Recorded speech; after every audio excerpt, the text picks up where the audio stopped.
time for illegal ham in the face. But bro, where's the banjo? Some Cleveland sports shows try to give you hot takes, but only one can give you a big old piece of hot ham. Welcome to Illegal Ham to the Face. Talking all Cleveland sports. And don't forget our Fat Boy Tuesday, where we also ham it up with some fun food topics. Without further ado, let's serve up some ham. Here are the Ham Boys, Fatty, and Big Bry.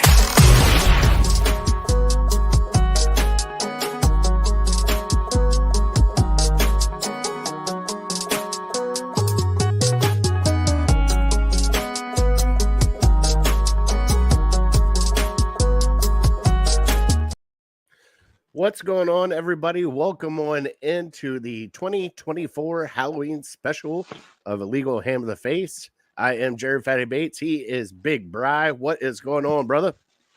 Hey, man. How you doing? I'm doing good, buddy. Doing good. Went home this weekend, had a little resting, relaxing. Got to see some family, see my dad and my aunt, and spend some time with them.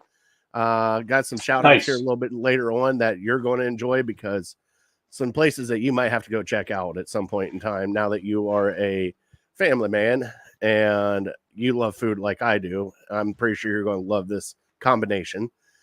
But our show is brought to you by Harold Keel and Lake Erie APA, also City Dogs Cleveland, and we are part of Network 216. We are going to be talking a Browns win tonight, which kind of shocked both of us. Cavs hot start. We are going to get into some Halloween food topics. Also, we're going to give our top 3 Halloween movies that we're watching when it is Halloween. And, Brian, it is your turn for trivia this week, which we still have McCarty still in the kennel. Need to get him out of there. They are in second place of the Embrace Challenge. I believe it ends this weekend. So, please, if you guys can help, go to Friends of City Dogs or City Dogs Cleveland Facebook page. Everything is right on there. You can find out how to help them out. So please help them out the best you can. All right, Bri. Bri, do you have any shout outs this week, brother? Yeah, I got one quick one. Over the weekend was my mom's birthday. So she turned 10 years old and she was in Seattle for her birthday, spending some time with some college friends. So I didn't get a chance to see her. But she flies back tonight, so we'll do some celebrate maybe at the end of this week or this weekend. So, yep, love you, Mom. Happy birthday. Did she toss some fish out there? We'll see. I don't know. She was only out there for a few days, so she missed her flight on, what was it, Friday? Friday morning, she had like a 6:30 flight, and she got to the airport at like 4:30, and they were calling people onto the plane, and she missed them call her section, and she goes up there and they're like, oh, ma'am, we can't let you on. So she had to get a flight from Cleveland to Dallas, and then from Dallas up to San Francisco or Seattle. So she spent most of her Friday on a plane and in airports. So not off to a great start, but hopefully it got better from there. Yeah, let's pray that it did get better from there. You got any more, brother? Or is that just Mama's birthday? That's all. All right. Well, yep. Happy birthday, Mama. I got a shout out. I went back home, Bri. I got to shout out the Coshocton Church of Christ first.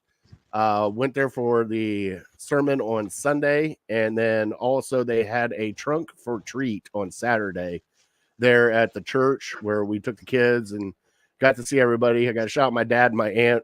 We drove. Buddy, we went all through Amish country, and I'm not going to lie, not like a little bit Amish country. Like, we went through towns that should not be towns Amish country. Like, you blink and you pass it, and you're like, was that a town? But we went to Hirschberger's Farm, which is up by Walnut. Huge farm, Bride. The boys got an Amish buggy ride.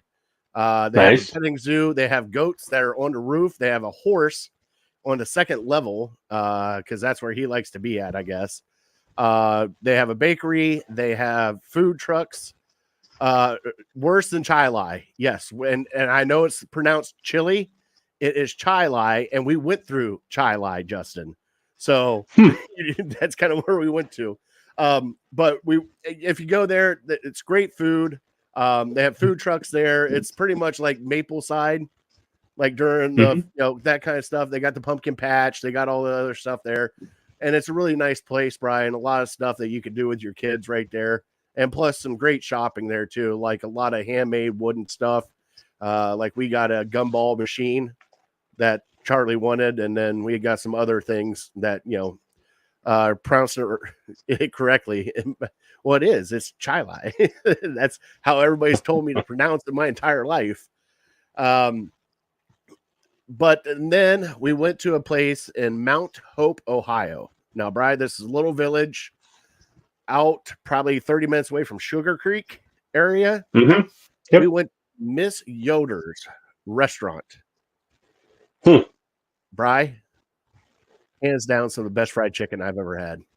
Can't imagine it's bad. Miss Yoder knows how to do it. Bri, they had a buffet. And it was $17 for this buffet. You get salad bar, the buffet bar. Bri, they made homemade stuffing, their own homemade stuffing, the noodles, the gravy, the taters, fried chicken. They had lasagna there for the kids. They had fried perch up there.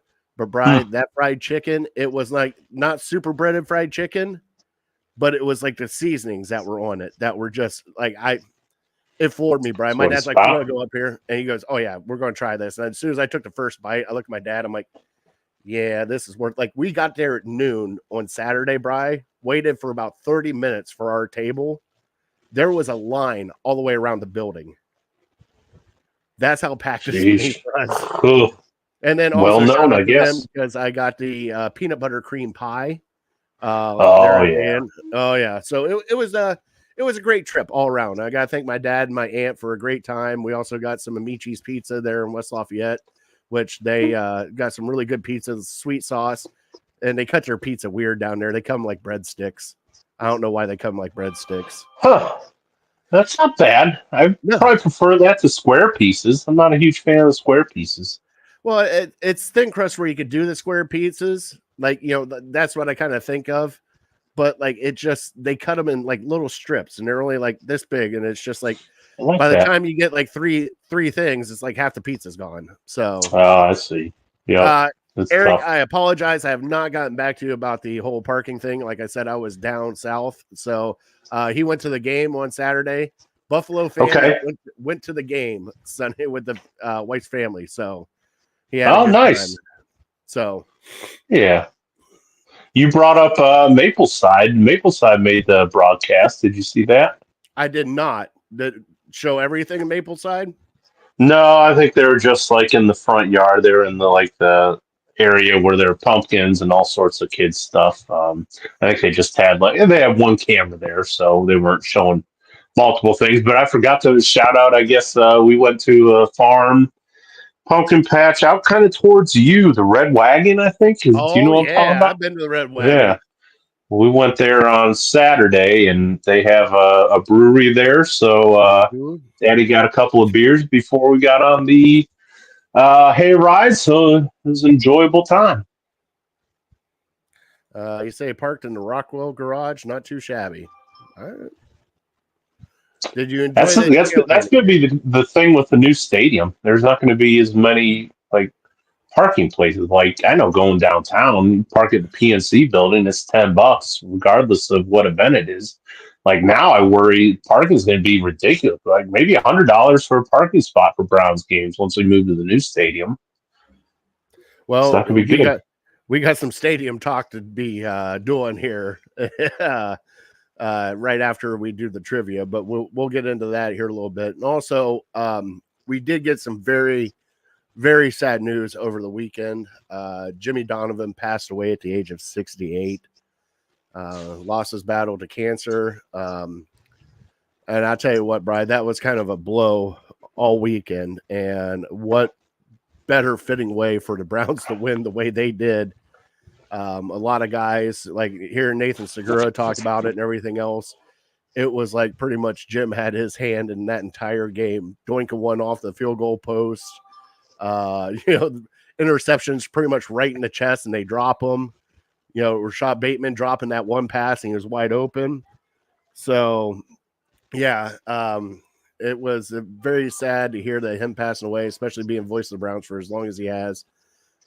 They did get the game ball out to Cheryl and Megan Donovan, his wife and his daughter.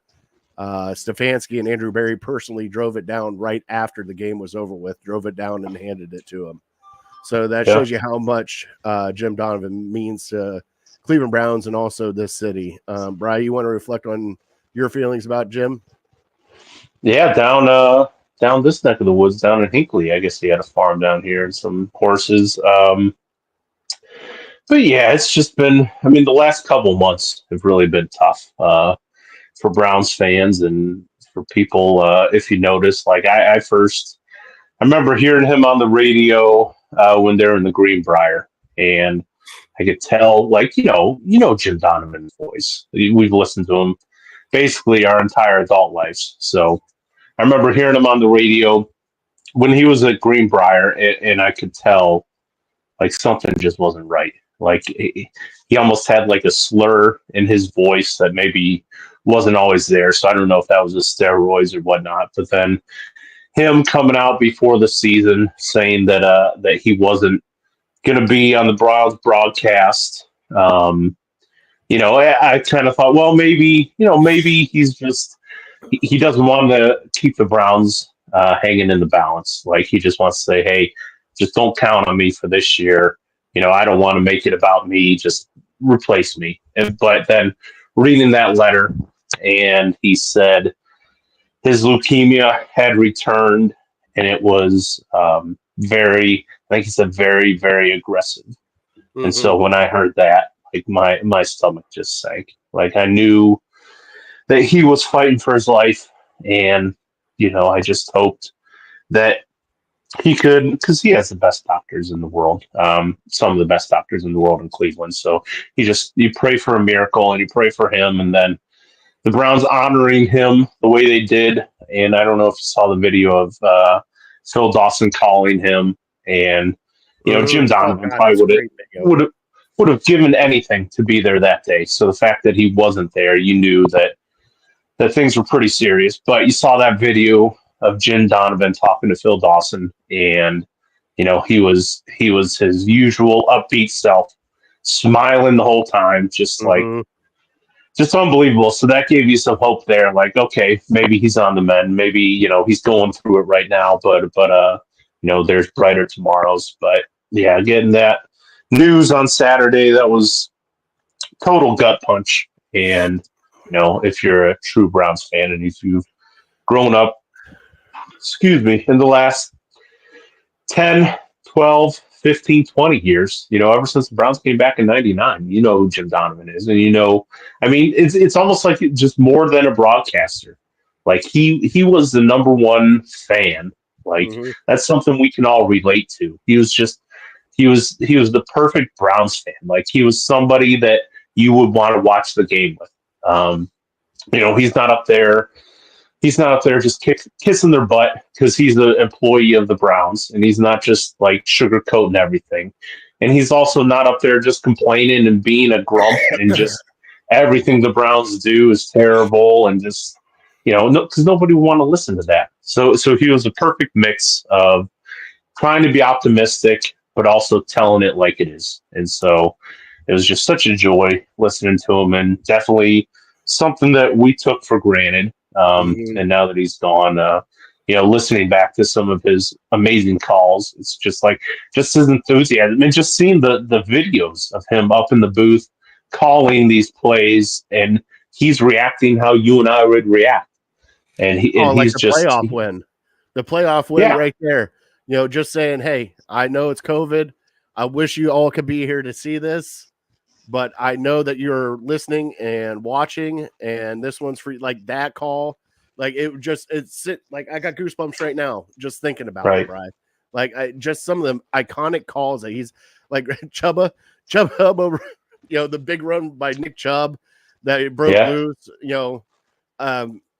but he was just Brian. He was a truly genuine guy. He looked at you as if you were a friend, and he never looked like he was above you, nothing. He would talk to you. He would talk to you like a fan would talk. I mean, listening to his broadcast, it was like you're sitting at the bar with your friends, and it's just, that's what it is. You had him and Doug Deacon for the longest time, and then Nathan Segura came in here the past few years. But just, it's like sitting on the bar stool with your friends, just talking about the game and, getting insight that way from the game. He was truly one of a kind. Yeah, and so many people in the media, the local media, the national media, they buy into their hype. They believe they're this big deal.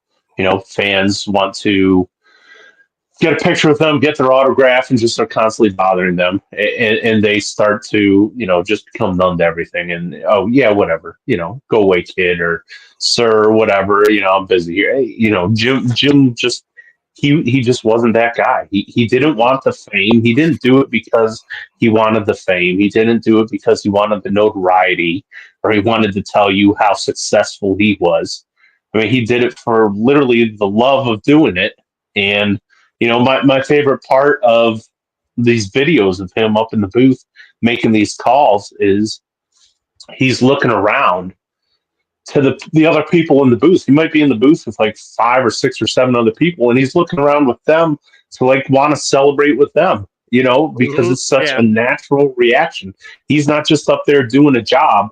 He's up there as a fan, and he wants to high five Doug Deacon, or he wants, he's looking at the other people's reaction who can't believe it, who just saw what he saw. And it was just, man, it was so much fun, and he's going to be so missed. And I wish, we have so many great t-shirt companies in Cleveland. I really hope somebody does a tribute to Jim Donovan, and because I'll be the first in line to buy a Jim Donovan t-shirt and make the proceeds to Leukemia Lymphoma Society or something like that. And just honor him. He deserves, and I'm sure the Browns will do it in time. They'll honor him. They'll put his name up there somewhere, or name the booth after him or something like that. But I really feel like whatever they do, it won't be enough, just because he had such a strong connection with the city, and he's not even from here. He's from Massachusetts.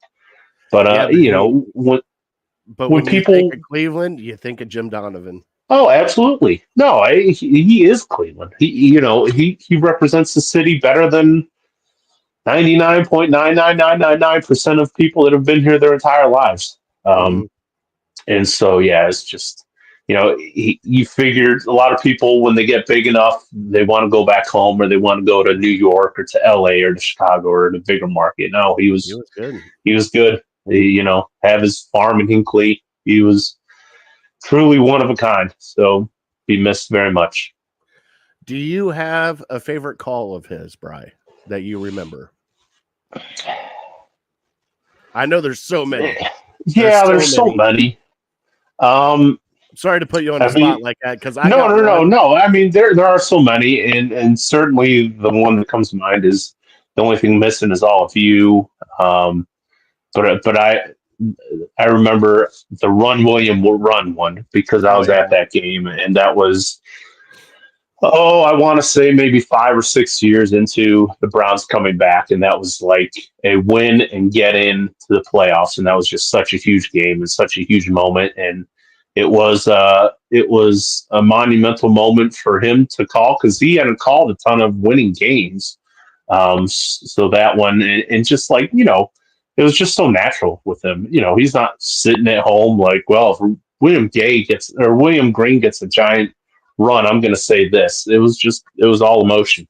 So that one comes to mind as well. And then one I hadn't heard in a very long time, it was the Browns' first win when they came back in '99, the Hail Mary from Tim Couch. Just I heard it the last couple of days, and it just gave me goosebumps. And that one was just unbelievable. Just to think of, like, the excitement that he had, and the excitement that all of Cleveland had. It's been such a tumultuous year with the Deshaun stuff, tumultuous couple years with the Deshaun stuff. And so, like, as divided as we've become as Browns Nation, like, for us to come together in Jim's name on Sunday was something that was very, very, very cool. Yeah, one of my favorite calls, and I can't even remember the kicker that did it. Kicker missed like 3 field goals that day, and I can't remember which guy Cody Parkey. was it Parkey? And when he Mhm. hits it, he lines up again, and guess what? He missed it. It's like, Jesus, Jim, throwing daggers. All right, here we go. Tell us how you really feel. Yeah, that was the best part about him. Like, he's an employee of the Browns, but he's not going to just suck up to the Browns and sugarcoat everything. He's going to be himself.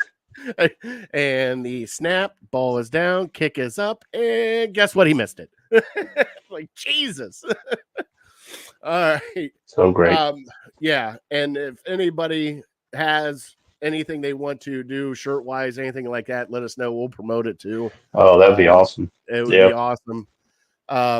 We do have some good news on the backside of this, Brian. Let's get into our trivia. Want to thank everybody and sending prayers to Jim's family, Cheryl and Megan.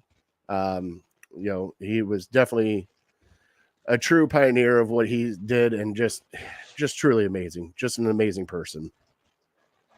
Well, and also one thing that I thought was really cool was I think watching the Sunday night game, national TV, NBC, Mike Tirico brought up the passing of Jim Donovan, and just like, yeah, so many national people, they don't get involved with the local scene and whatnot, but he knew how special Jim was to Cleveland, and it was a game that had absolutely nothing to do with Cleveland. It was the Cowboys and the Niners. But Jim had such an impact on Cleveland, had such an impact on football, had such an impact on the NFL that it seemed fitting to bring up, what he did and the trouble, the sadness that his family was going through. So yeah, tip of the hat to Mike Tirico. Collinsworth said a couple things, so I thought that was very, very well done. Yeah, and it goes to show you how far his reach was. Mm-hmm. All right, Bri, we got our trivia. Got some news on the backside of trivia. So here's the sounder. It's your turn for trivia today. Sure.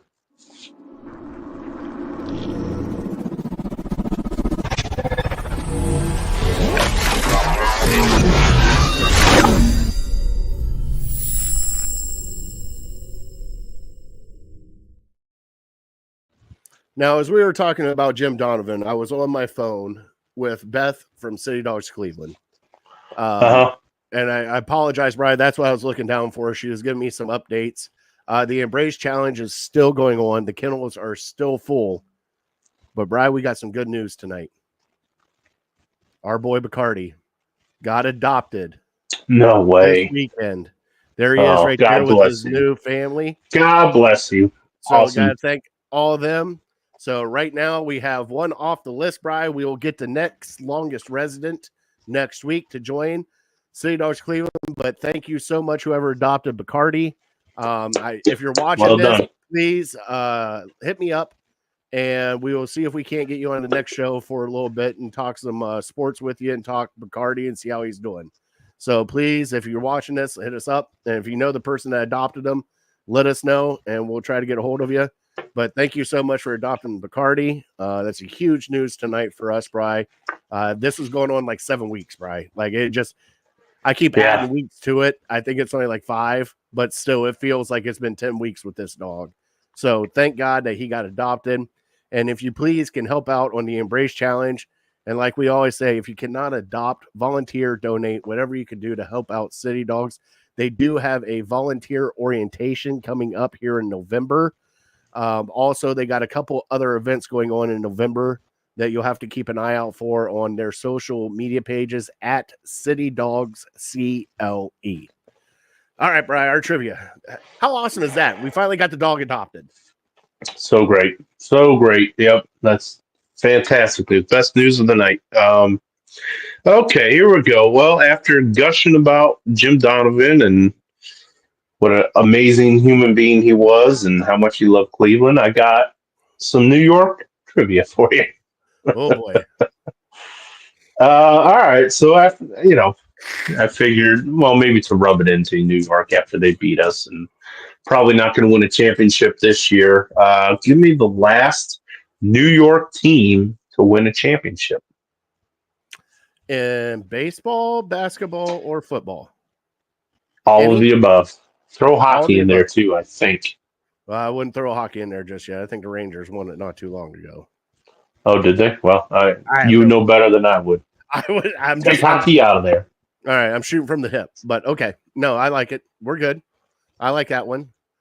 All right, Bri, let's get in, start bumping the Cleveland headlines, and we will come out with our legal ham to the face fantasy football update.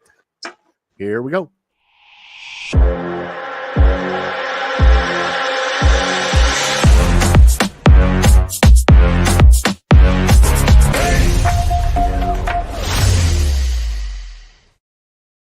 And your legal ham the face fantasy football update. Here we go. Bri, it was a tough week for a lot of people. Dog Pound Greg Foster beat Runner 143-133. Michigan fans eat yellow snow beat Big Bri 140-96. Phil the Ooh, Kraken beat 96. Harold Keel 140-105. Honky Cat beat Team Big Meat 139-72. Portage County Prostitutes just pulled ahead of Team Big Rod 161-156. And My Wow. Knicks in a Box beat Always Next Year 155-111. As of right now, your leaders in the box. Michigan fans eat yellow snow at 6-2. Portage County Prostitutes at 6-2. 3 teams at 5-3. And I believe 1, 2, 3, 4, 5, 6 teams. Nope, 5 teams. 5 teams at 4-4. So we are still Oh in boy. it. Here we go. All right, Brian. That is your legal ham to the face fantasy football update. There's the comments. Told you Brian was going to take an L, and he did start Baker Mayfield on that one. Yep, sure did. I mean, what 96, man, I must have struggled. Bad. All right, I thought I was doing well. I think I had Kyron Williams. Well, you had Brock Purdy and 22. Kyron Williams do good. And Yep. then Walker and St. Brown got you less than 10 points. So did London. Bowers got you 10 points. Cooper got you 1 point. Jets defense got you 3. Cooper. Amari Cooper. What am I doing starting that guy? And Justin had Baker Mayfield at 30. Mixon at 25. Garrett Wilson at almost 20. Brown at 11. Oh, there's a big one. Who the hell is C. Otten? Kate Otten. Oh, yeah. Oh, there it was right there. Because Kate Otten is Tampa Bay's tight end. And so when Baker throws a touchdown, he scores twice. He gets 2 touchdowns. Baker to Kate Otten, he gets 2 of them. That's the double dip. Also, he had Cooper Kupp got 15 points. Bri, he still had points on the bench that you did not. Well, you had Jared Goff that got 25. But yeah, Josh Downs had 23 points. He had Josh Allen with 23 points. He had Zach Ertz with 15 points. I mean, Zach Ertz hasn't done anything in like 6 years, right?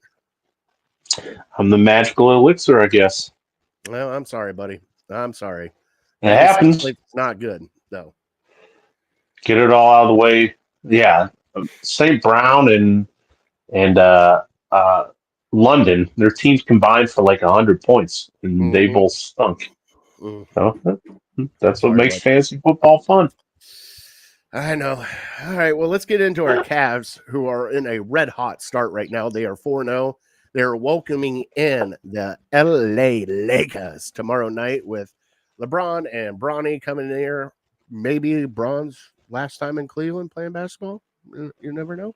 Maybe. Could be. But Cavs are hot right now, 4-0. Hell of a game last night against the Knicks. Came back, won that game. Garland had 34 points. Brian, this team is fun to watch right now because they are running and gunning. And dare I say, our unicorn is starting to get unicorn status. Brian, he's doing pull-up threes right now. Pull-up really? Oh, yeah. Knocking them down. Just, I don't know. Now, we have our starting lineup is Garland, Mitchell, Dean Wade, and then the 2 big men. But guess what? They did what we said that we should have done last year is stagger the big man, and they have been staggering them. So they start out with a big lineup starting out, and they stagger Mobley and Allen. But Brian, this is definitely a fun team to watch right now. Have you watched any of the games yet? Nope, don't have Valleys, so have I not believe been able it's to. I don't know. FanDuel Sports Network now. Oh, that's what it's called instead of Valleys. I guess. I don't know. I I heard got it. FanDuel Racing. I wonder if they. Yeah, that's well, and yeah, I didn't even know they were playing the Knicks until this morning. Um, they're just not doing a good job talking about it or promoting it. That game seems to me like that game should be on national TV, and the Lakers game is not on national TV. I heard, so I don't know what they're doing. That's ridiculous. But I mean, yeah, 4-0 start. That's great. That's the best you can ask for. And yeah, we've had guys. It hasn't just all been Donovan Mitchell. It's been Mobley had a great first game. Garland had a great last game, and it's Everybody. yeah. I mean, Like I said, at this point, it's all you can ask for. and I was talking to our boy Zach Weiss from the Across the Cavs podcast, Bri, and I said, Yep. "Who the hell is this Jerome guy?" And he said, "Well, they got him last year, and he got hurt like second game in. He's even playing great as a backup point guard. I think it's Ty Jerome or something like that. Ty Jerome. Yeah. And he's playing great as a backup, and he's giving them points that way. And it's just, Brian, they're fun to watch right now. I've watched 3 of the 4 games so far. It's just fun basketball to watch right now. And I know, and Zach hit me with this nice little gem. The last time the Cavs started 4-0, they won a championship. Yep. Heard that. So, bonus there. So, we got some Cavs talking. Like I said, Cavs are playing tomorrow night.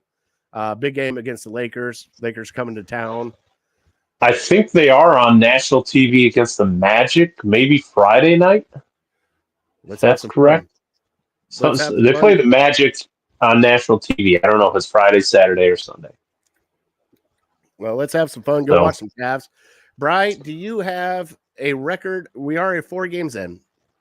Way too early record prediction from you.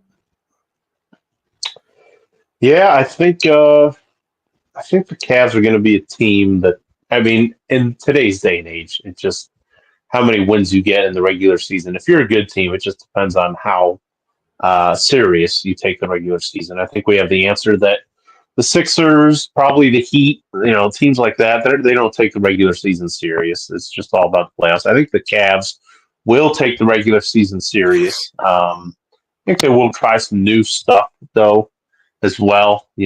Force feeding Mobley a little more. So I think they get. Do you remember how many wins they had last year by chance? So like 52? Huh. Okay. That's about where I was for this year. Okay. I thought it was around the 50s. I think it was like 50 or 51, 52. I think it was low 50s. Okay. Yeah, that's about where I'm at. 50, anywhere from 50 to 55. Okay. I got 57 for me. Oh, okay. So that'd be 57 and 25. Care to explain? Why are you high on them? No, I like the style of basketball they're playing right now, Brian. It's more spread out. They're passing it more. They're not. It's so far. I'm saying so far. Like things can change throughout the season. Well, yeah, 4 games right now. Small sample size. It's not just one person. It's not just Mitchell taking over. Like Garland did it last night. Mitchell did it the night before. Mobley did it the first night. Like Mobley came out there in Toronto and just took over the game by himself. So it's not just one person you kind of got to watch out for. And then there's supplement cast that they have with Levert, Okoro coming in on the second bench. Our boy, what is he, School Bus? What do they name him? Oh, yeah. Minivan. Is he playing? He's still playing. He's still shooting like crazy. And then you got Merrill and then this Ty Jerome. Like you got a lot of good people out there. And what they did to the Knicks last night, I mean, the Knicks sold out everything to go after the Boston Celtics. I mean, they gave up so many first-round picks to get Karl Anthony Towns in there, to get Bridget. Like, they went all out to go after Boston. And guess what? Cavs took it to them last night. Just took it right to him. I mean, we were down 13 in the fourth quarter, so still came back and took it to him. Right. To me, it's hard for me to get too excited about that. Like, did the Knicks just lose focus because it's a regular season game in October? I mean, yeah, it's great that. But to me, I'm the same way I was last year, and cynical me, I guess. Like, I got to see it. Before I fully buy in, I got to see it in the playoffs against these teams, because the NBA has proven to us that most teams don't care about the regular season. It's just about getting to the playoffs. And so, yeah, it's great to win them, but you always wonder, you always question the other team's effort level. But hey, like I said before, all you can do is win the games that are in front of you. So we are doing that. So till they start losing or blowing them, what else? I got nothing to complain about. All right.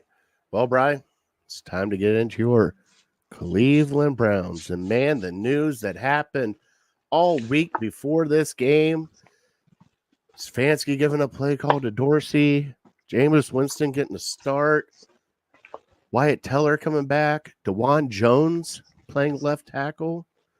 And guess what? They did it for Jimmy. That's why I said we won one for Jim. Went out and won 29-24 against the red-hot Baltimore Ravens, Bry. What a game. We finally got a quarterback to throw over 300 yards and 3 touchdowns. He targeted all the wide receivers, not just one. Cedric Tillman looks like a number 1 wide receiver right now. He had 7 catches, 2 touchdowns. Like, it just... Bry, this was a totally different team Sunday than what we've watched the previous 7 games or whatever it was. Like, this team came out with a purpose. They played a lot more 11, 12, 13 personnel. Under center a lot more. Jameis Winston did not have happy feet. He did not scoot out. He barely got touched the entire game. Nick Chubb only got 3 yards of carry, but you saw the Nick Chubb stuff coming back. He's getting his feet back under him, because those 2 runs for, 2-yard runs started turning into 5-yard runs and 6-yard runs, because it's just Nick Chubb. He's going to have one of those games where he's going to break loose. And Bry, I can't wait for that. But Bry, this team was a totally different team. You had Stefanski focused on the game at hand and not have to worry about play calling. Dorsey called one heck of a game. I mean, it wasn't anything spectacular, but it's what you needed to do to win. And the defense, Brian, the defense showed up, and we got some questions. We got some people hurt that we'll talk about here in a little bit. But Brian, what did you think about this win against the Baltimore Ravens?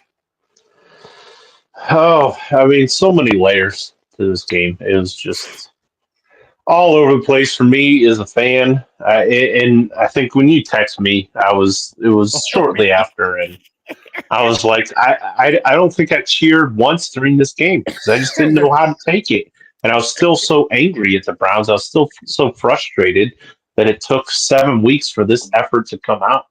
Like, I was like I said, last week against the Bengals, that's my final stand. Once we drop to 1-6, we're done. Our goose is cooked. And so now, against one of the best teams in the AFC, you choose to have this effort. And so I was just really down in the dumps. Like, I honestly didn't care if we won that game or not in the moment. But since then, thinking about the Jim Donovan effect and thinking about how huge it was, for his legacy, like this was a game for Jim Donovan. This wasn't really a game for the Browns. The Browns doesn't really, it affects their draft position a little bit. And who knows if they go on some crazy, ridiculous run and get to 9-8, maybe they have a chance to make the playoffs. But in all reality, this was a game for Jim Donovan. This was a game for us as Browns fans to come back together, to feel good about it, to celebrate Jim Donovan. And then, just like you brought up in the beginning of the show, so many things that have gone against us all year started to go our way. How many dropped interceptions, the Kyle Hamilton ball that a high school kid can catch, and you have an all-pro guy dropped it. Nathan Segura swears that Jim Donovan swiped that out of his hands. How else can you explain it? All-pro dude, ball thrown right to him. He catches it 3 times, but ends up dropping it, and we score a game-winning touchdown on the next play. Like that And then stuff doesn't. A guy having a ball pop off his face mask when he's wide open. Nobody's even close to him for 40 yards. Another guy, Jameis throws it right to him in the end zone. There's no Browns players in the area, and he gets his hands on it and drops it. I understand this stuff probably happens, but for so many things, the greatest kicker of all time missing a 50-yard field goal, our kicker who's struggled severely, doinks it, and it hits the upright and goes in. Like you can't explain this stuff. And then just other things, like so many other things going our way, like a ticky tack. There was like Lamar Jackson ran for 20 yards or something. It gets called back, ticky tack hold that the Browns have been getting called for all year long up to this point.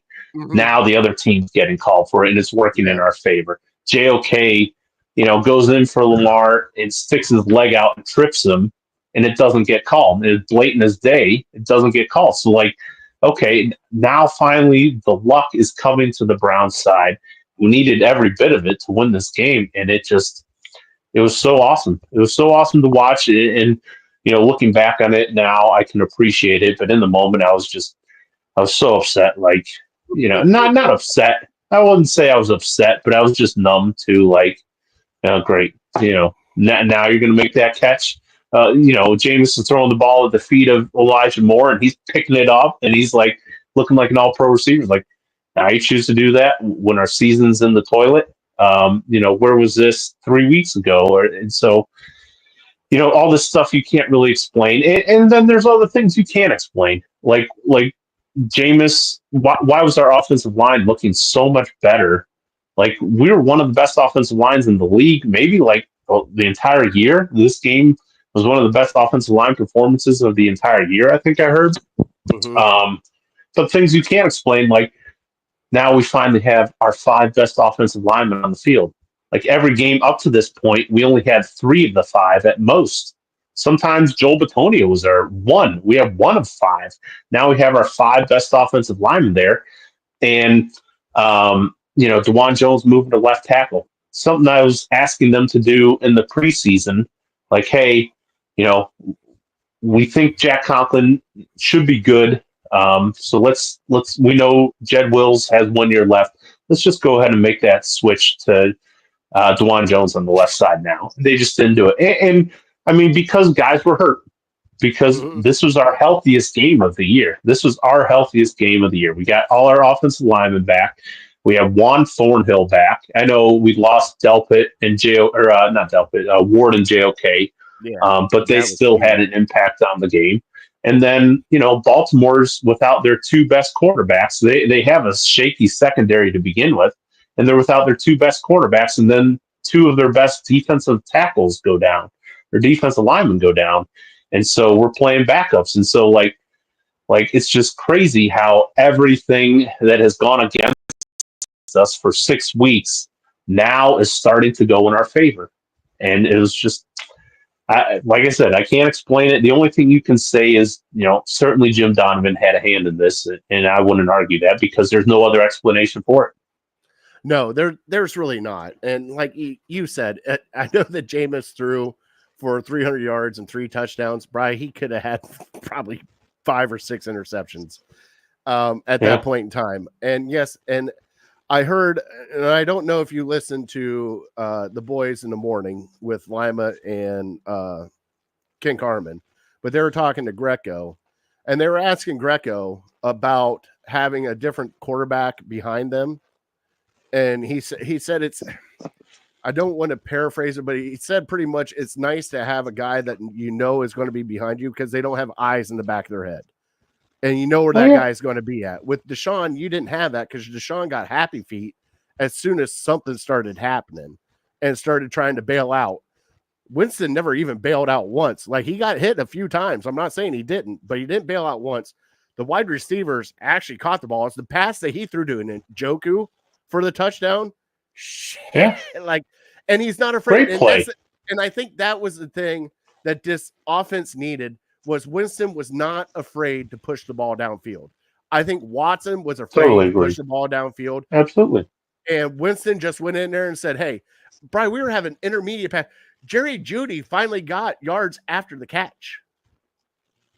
Yeah. We haven't had that all year. You had Tillman out of nowhere doing what he did. I mean, Elijah Moore, like it was like, what is going on? And it was like the defense did what the defense had to do. Like the defense played okay. They gave up some mistakes. But this was an offensive game where the defense just played good enough to get you the win. But the offense said, okay, it's our turn now. And I don't know if it is play calling, quarterback change, offensive line, wide receivers, Jim Donovan. We'll find out next week. But, Bri, this looked like, I'm being dead serious. This looked like a totally different team than what we had the first few weeks of this whole season. And it goes to show you how much things can change. But, like, you're sitting there, and for all the people that hate Deshaun Watson, this fuels your fire because guess what? Jameis threw for 300 yards. For all the people that like Deshaun Watson, well, play calling changed, offensive lines in, they got, weapons now. He probably would have done the same thing.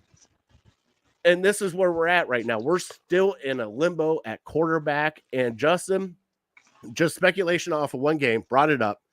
And he says, if Winston leads us to the playoffs, Watson is healthy to start the next season, who do you start? That is if they re-sign Winston. I mean, hell if I know. I mean, but after but this is what people are talking about because the offense was broken with Deshaun Watson, and Brian, it looked like Kevin Stefanski's offense with Winston in there. That was probably the most confusing thing about it was, okay, Kevin Stefanski finally gives up his play calling, and now Ken Dorsey is calling the plays, and it looks like the most Stefanski offense we've had all year. Like, exactly. I don't understand it. I really don't, unless Deshaun is just like, I'm not going under center. I'm only going to operate in shotgun, or he just feels more comfortable in shotgun. Like, it's something we've been calling for. Well, as Browns fans, we've been calling for a very long time to run the ball more. And like, clearly this team is better from under center. Whatever offense they want to run, they need to be under center a lot more, even if it's 50-50. Like, just to be in shotgun all the time is just, we've proven that that's not going to work. We don't have the weapons. We don't have the quarterback. We don't have any running game can't sustain that. So, but yeah, I mean, it's two different scenarios with Winston and Watson, and Winston played two moons better than Deshaun Watson. I'm not going to sit here and tell you that Winston didn't play better than Watson. Winston was clearly better. Now the question you ask yourself is why? Why is he so much better? Is he immensely more talented than Deshaun Watson? I don't know if that's necessarily the case. I think it's mental. I think it's all mental. Deshaun Watson has zero confidence.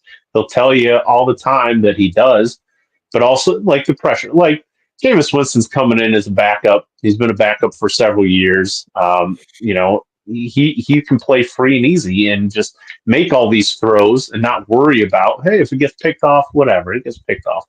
Whereas Deshaun's like gripping, like, these fans are going to let me have. If I throw an interception, I'm going to hear it. So I cannot throw an interception. That's how he's operating. So he's not even taking these chances. Like, Winston's taking these chances. He's just flying by the seat of his pants. And maybe it has to do with her personality. But as we saw this week, just because you throw an interception doesn't mean the defense is going to catch it.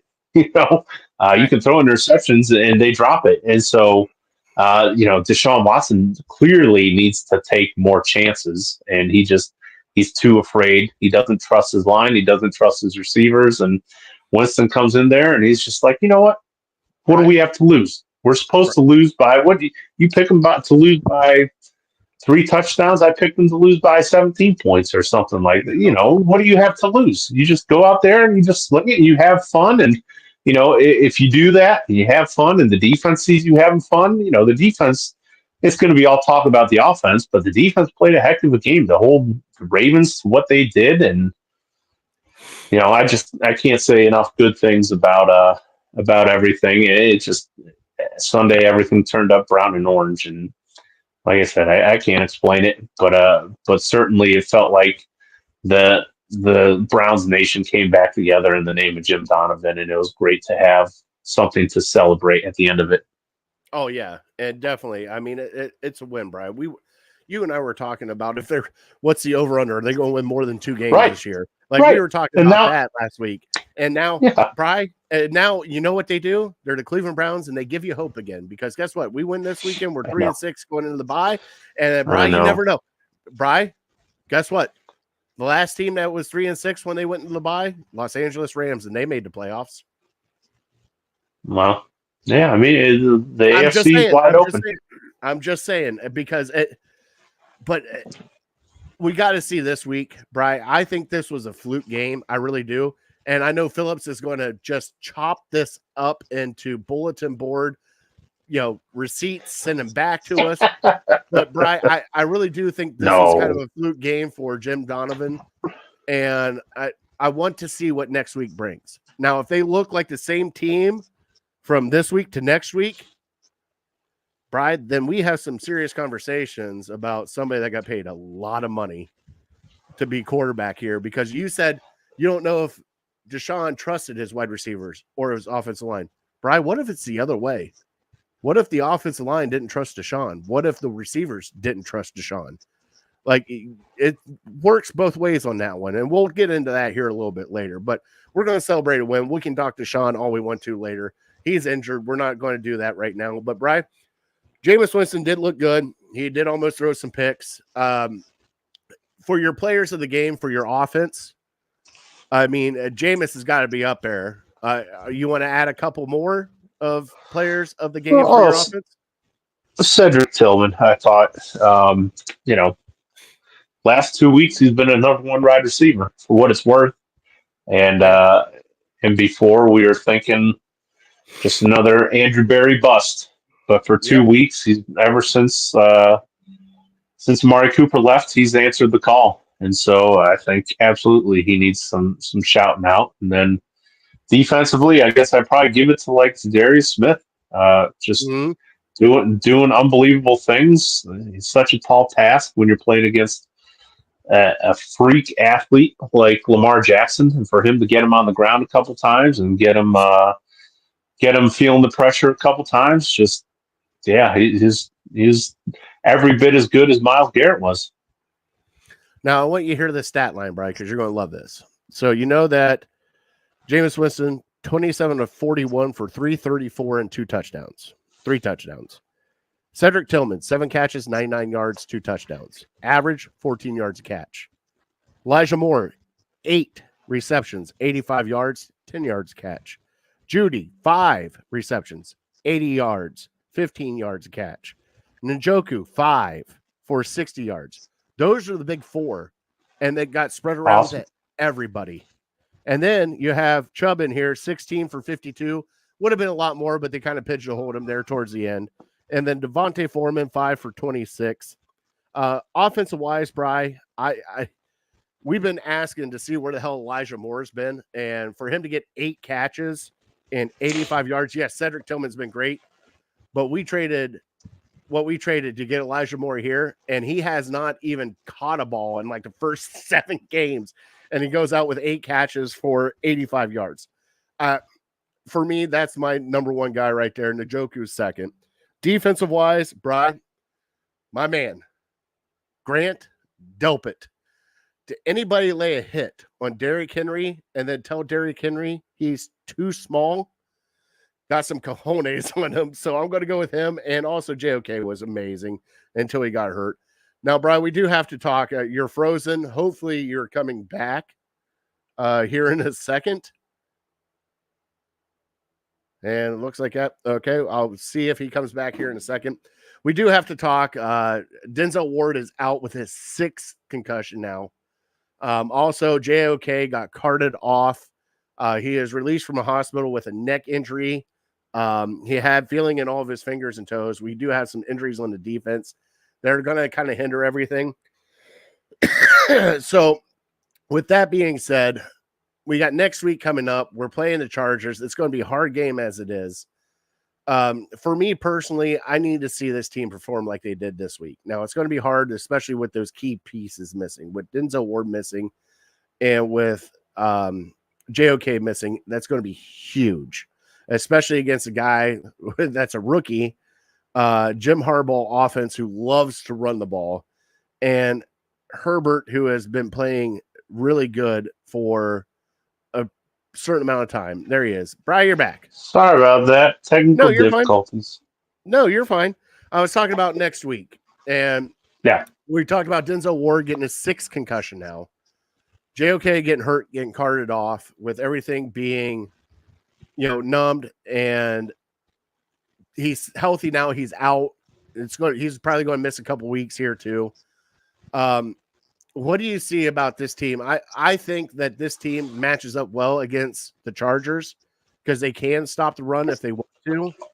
But the only thing that scares me, though, is Herbert and McConkey have got a connection going on right now. And that kid, as a rookie, Bri, I'm glad I drafted him as a rookie because he gave me a lot of points this week in fantasy. What are the things that scare you about the Chargers who are coming into town? Probably the main thing that scares me is their defense. I think their defense is maybe a little overlooked because you have Harbaugh and his scheme on offense, and you have McConkey making an impact. You got Herbert, who's still a very good quarterback. So I think now they really haven't played like the toughest of schedules. So I can't sit here and say their defense is elite, but they've put up some pretty good numbers, holding teams down. So their defense still scares me. I think they got Bosa. Do they still have Khalil Mack? I believe so. They got Khalil Mack. They got Derwin James. So they got some players on defense. So yeah. And they got Dupree. That's another big one, Dupree. Okay. Oh, Bud Dupree? Mm-hmm. No, Dupree. The guy from God damn it. Yeah, Bud Dupree. Bud Dupree. Yeah, former Steeler. Oh, they got the Honey Badger. Shit, they got the Honey Badger too? He's been on he's played for every team. Oh my God. So, but I mean, like, the way we're feeling as Browns fans now, you just beat the second best team in the AFC. Mm-hmm. So you should be able to beat the Chargers too. So I wouldn't understand now if we didn't have that game last week to give us some hope.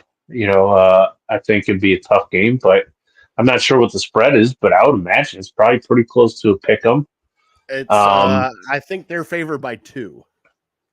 Okay, which is probably fair. Give them the respect that their record is. I think they're 4-3 or something like that. So they're going to be one of the teams that you're fighting for. If you can make a run here, they're going to be a team you're fighting for a wild card spot because Kansas City's going to run away with that division. So if you can get a win this week, it'll be a big one. But yeah, the thing that makes them difficult on offense is Harbaugh wants to run the ball. He drafted guys up front. Joe Alt is a beast. He's a mountain. And J.K. Dobbins is having a good bounce back year. So they're going to want to run the ball. They can run the ball. So you got to stop that first and foremost. And then, what makes them difficult is, if they don't run the ball, okay, well, now you got a top 10 quarterback who's back there slinging it around. He doesn't have a ton of weapons, though. So you got kind of locked in on McConkey. I mean, right. McConkey had 6 receptions, 111 yards, 2 touchdowns, averaged 18 yards a catch. Wow. And we're going to be missing our top cornerback. Right. Yeah. And I think they got this Quentin. Oh, what the heck's his last name? I won't say Jefferson, but I don't think that's it. He's not there. Jalen Rager's there. Jordan Palmer. Yeah. Kind of some guys. So Disley. Yeah. Okay. Yeah. Nobody really scares you. No. As far as the wide receivers go. But it's a Jim Harbaugh offense, and Jim Harbaugh is known to put pressure as a running team first, and then kind of go off of the run. Like J.K. Dobbins, like Bri, I I love J.K. Dobbins. You know that. I'm an Ohio State fan through and through. And his time at Baltimore hurt every year. And the bounce back year he's having right now with them, I'm enjoying it for him because I thought he would just been done. I thought he was going to be Montario Hardesty. Had all the hype coming out, got hurt. You know what I mean? Like, so to see him play good, but like they got rid of all their old wide receivers. Williams is gone, Allen is gone, on to greener pastures, and they drafted this McConkey guy, and like they're playing hardball offense right now. And I think that Herbert's buying in, the whole team's buying into it, and the team's behind it. And it's amazing when you get a team behind, your coach and how they want to run things, that they just kind of go with the flow with it. Sure. Yeah.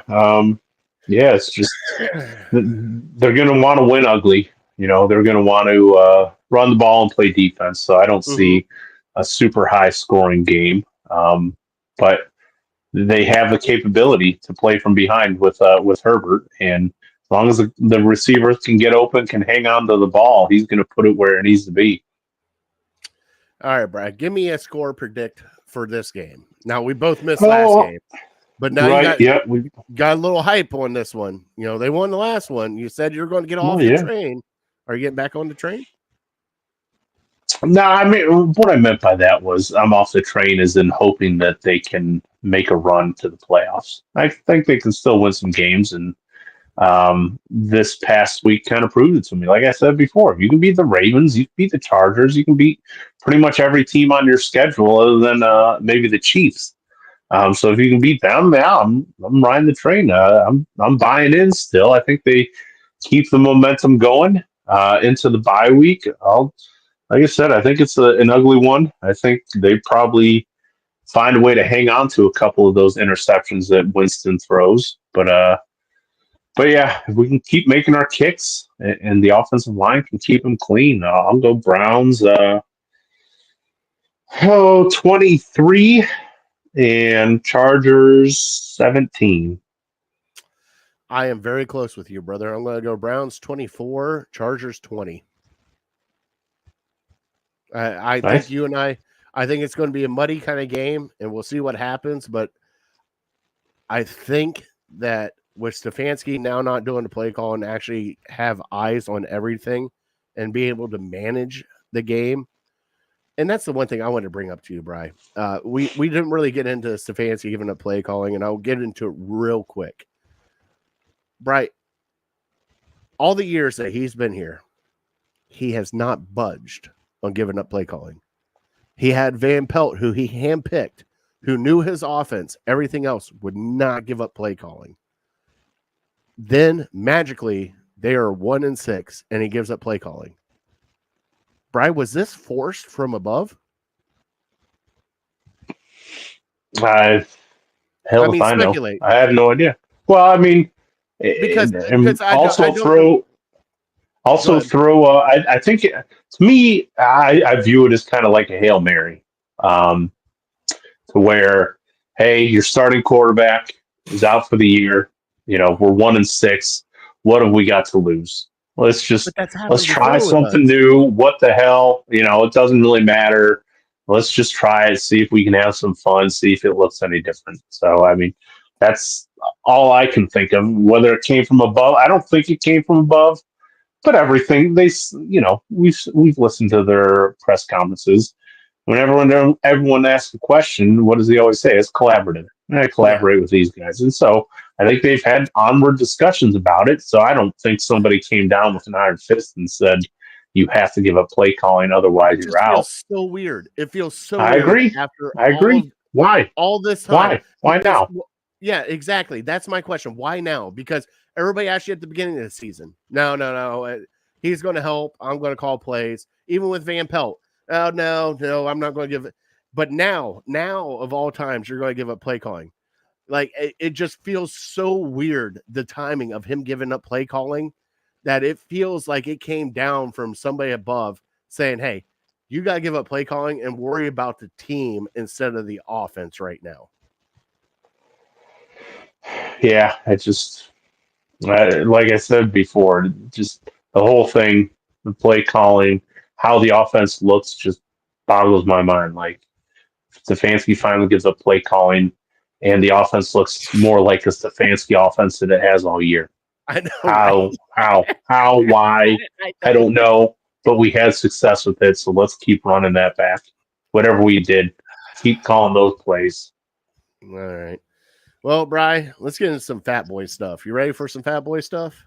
Okay. And now it's time for Fat Boy Tuesday. All right. It is time for Fat Boy Tuesday. We're going to talk some Halloween food tonight. Bri. Halloween candy is always a top go. Bri, what are your some favorite Halloween candies? It's always the chocolate stuff, you know. I'm not ton into the sweets, the nerds, the Starburst, Skittles, all the fruity stuff.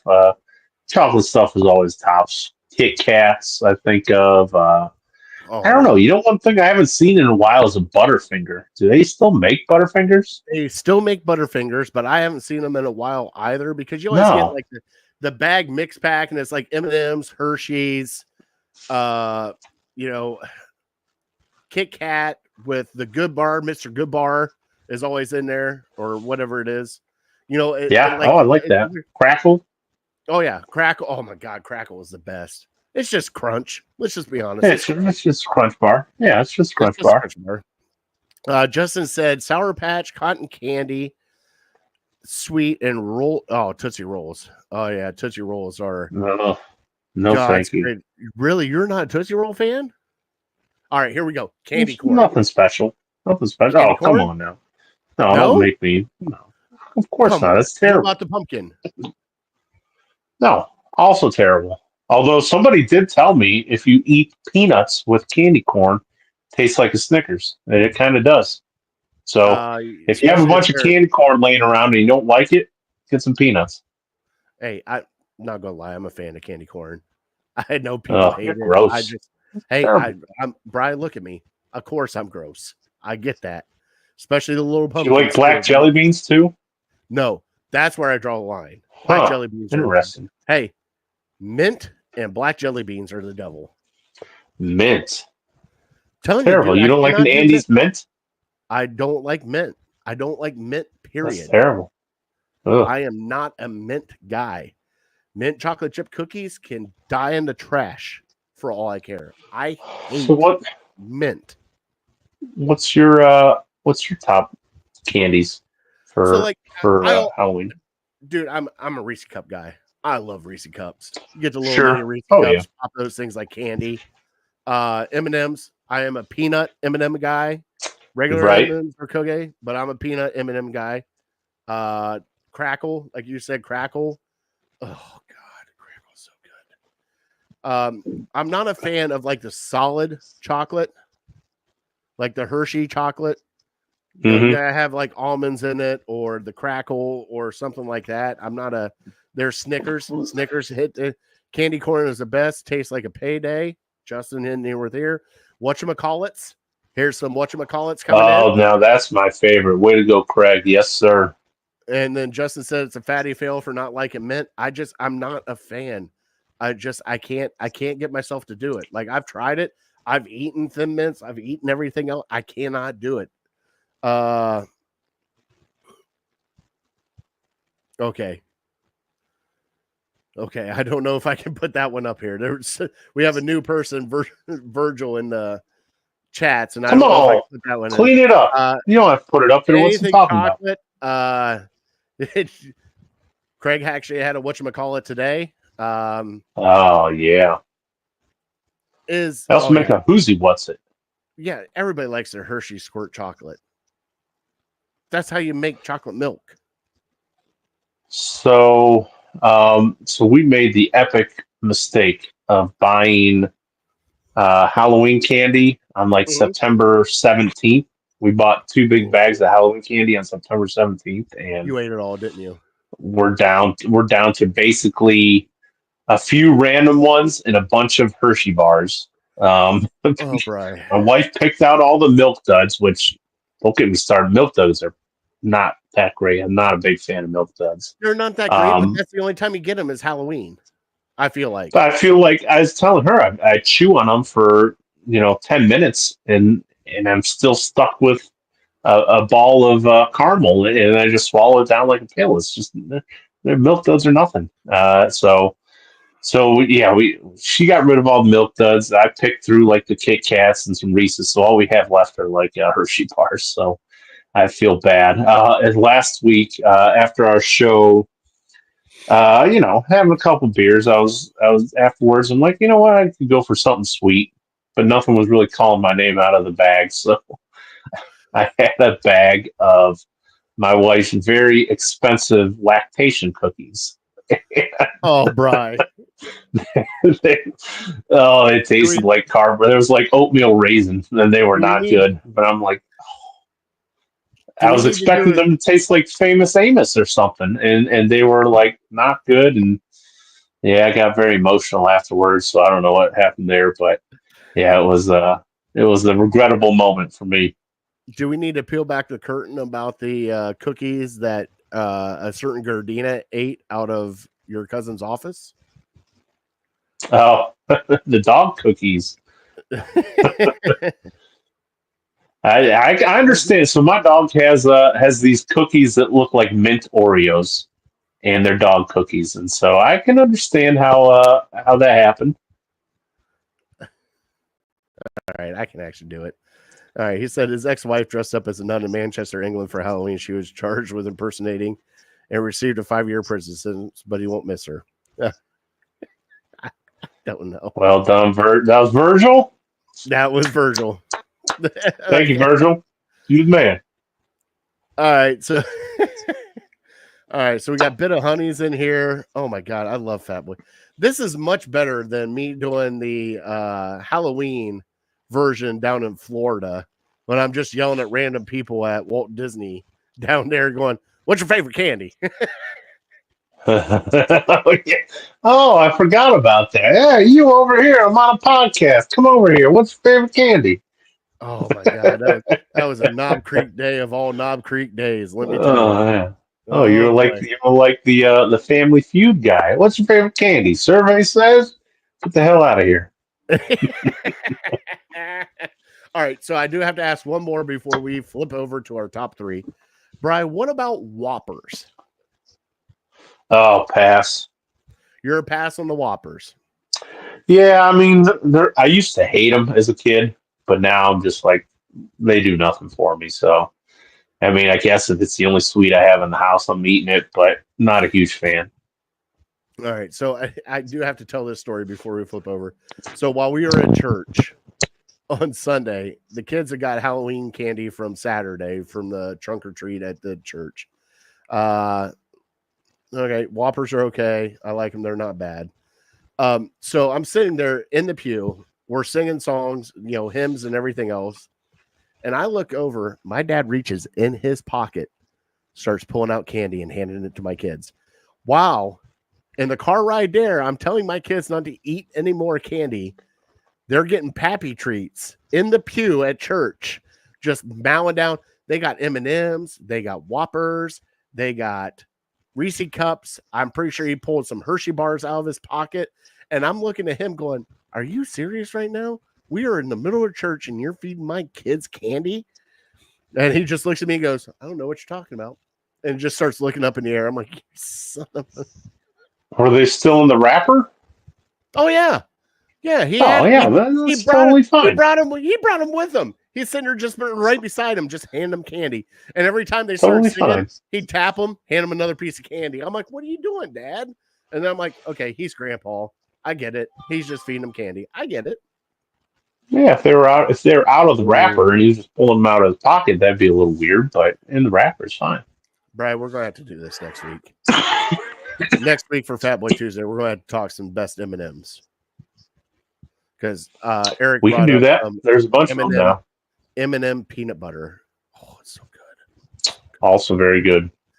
All right, let me get our top 3, and then we will get out of here, brother. And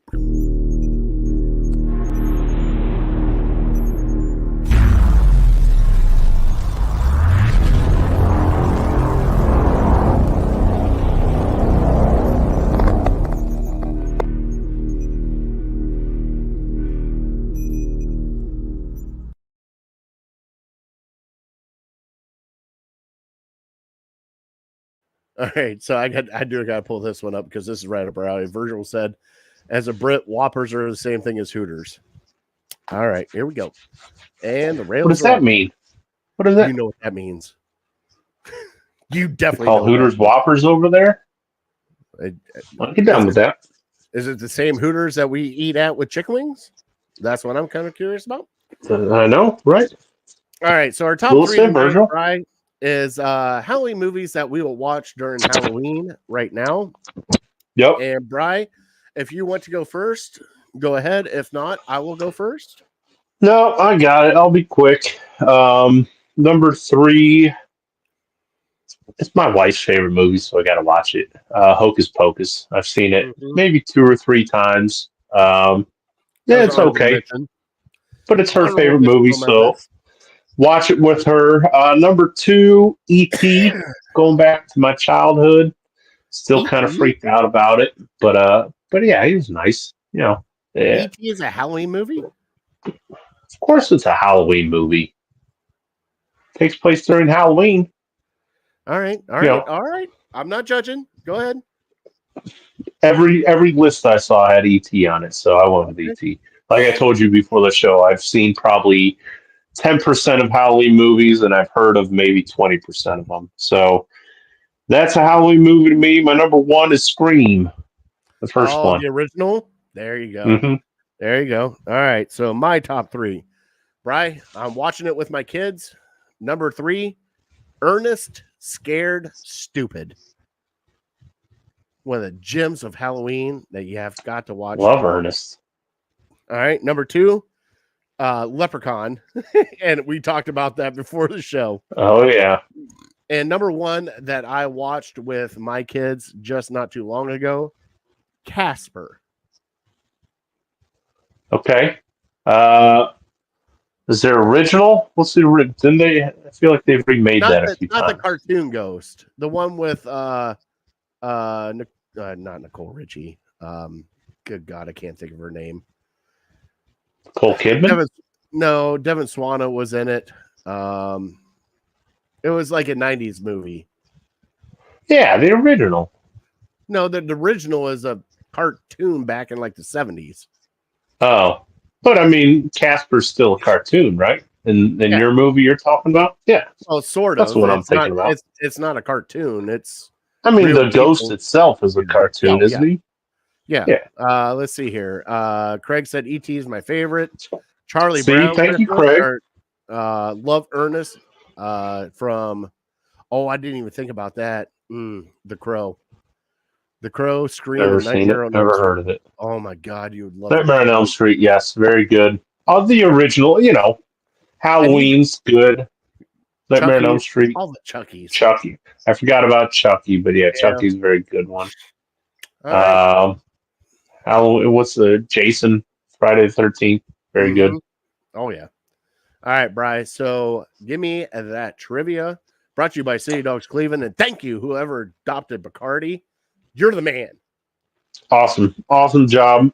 So I'm looking for the last New York team, and we went 3 major sports. It might be 4 major sports to win a world championship, I guess. Bry, I'm going to go with the New York Giants with Eli Manning. Okay, and your year? I don't know the year. I think it was 08.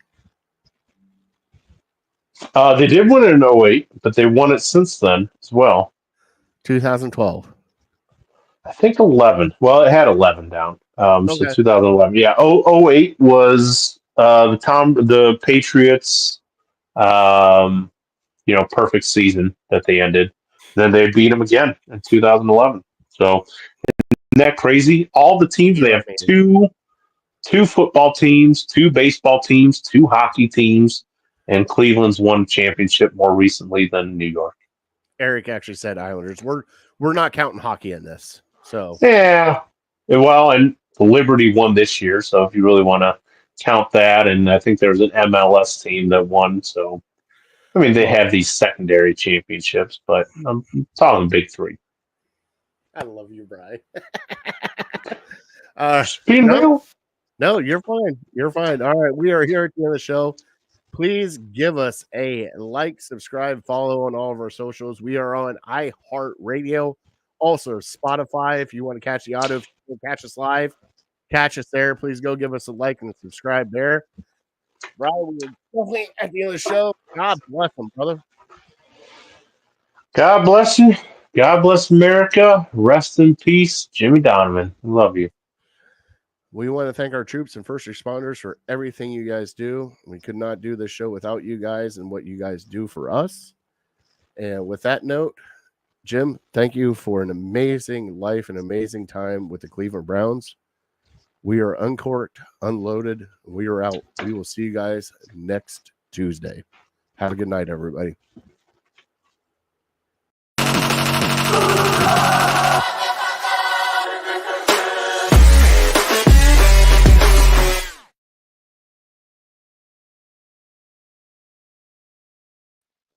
What's that, homie? Hey. Hey. Hey. Hey. I'm going to the